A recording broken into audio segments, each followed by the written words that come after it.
نیک بیوی، ایک عورت کی سچی کہانی جس کی قبر میں خوشبو ہی خوشبو تھی۔ 15 سال پہلے کی بات ہے، ہمارے محلے میں ایک گورکن رہتا تھا جو فوت ہو چکا ہے۔ نام محمد یوسف تھا۔ مضبوط جسم اور بڑی بڑی آنکھیں جن میں نور ہی نور بھرا ہوا تھا۔ ایمان اس کے چہرے سے جھلکتا تھا۔ بارش چہرہ، اس کی ایک ہی روٹین تھی، صبح گھر سے نکلتا اور شام کو قبرستان سے واپس آتا تھا۔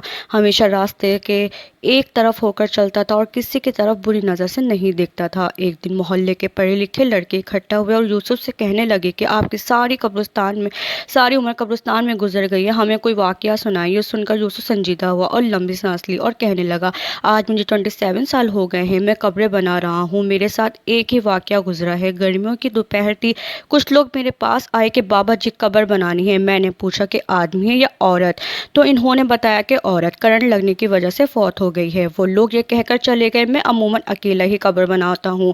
میں نے سخت گرمی میں قبر بنانا شروع کر دی تو بہر 2-2:30 بجے تک قبر مکمل ہو گئی۔ قبر کو فائنل ٹچ دینے کے لیے میں نے قبر کے اندر کدال ماری تو مجھے آواز آئی جیسے کوئی شیشے ٹوٹ گئی ہو اور بس پھر خوشبو ہی خوشبو پھیل گئی اور قبر ٹھنڈی ہو گئی۔ میں قبر میں ہی لیٹ گیا۔ باہر سخت گرمی تھی اور قبر ٹھنڈک اور خوشبو سے بھری ہوئی تھی۔ اس سے میری روح تک خوش ہو گئی۔ میں حیرانی اور دہشت سے خاموش رہا۔ مغرب کے بعد جنازہ آ گیا۔ عورت کے ورثے نے اسے دفنا دیا اور چلے گئے، مگر میرے اندر تجسس بھرا ہوا تھا کہ اس عورت کی کون سی نیکی ہے جو اس کو اتنا بڑا انعام ملا ہے۔ باتوں ہی باتوں میں نے معلوم کر لیا تھا کہ یہ عورت فرید گیٹ بہاولپور کے اندر رہنے والی تھی اور بجلی کے کرنٹ لگنے سے فوت ہو گئی ہے۔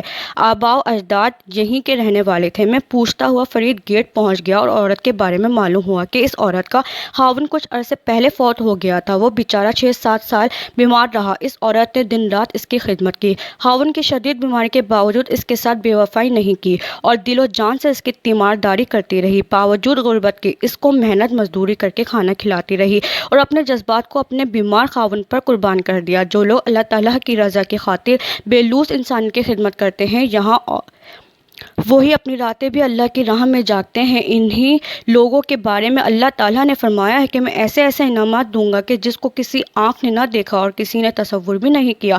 خوش نصیب ہیں وہ لوگ جن کی قبریں خوشبو اور ٹھنڈک سے بھری ہوئی ہیں۔ دعا ہے کہ اللہ تعالیٰ ہمیں اور سب مسلمانوں کو بخش دے اور آخرت میں ٹھنڈک عطا فرمائے۔ آمین۔ شکریہ۔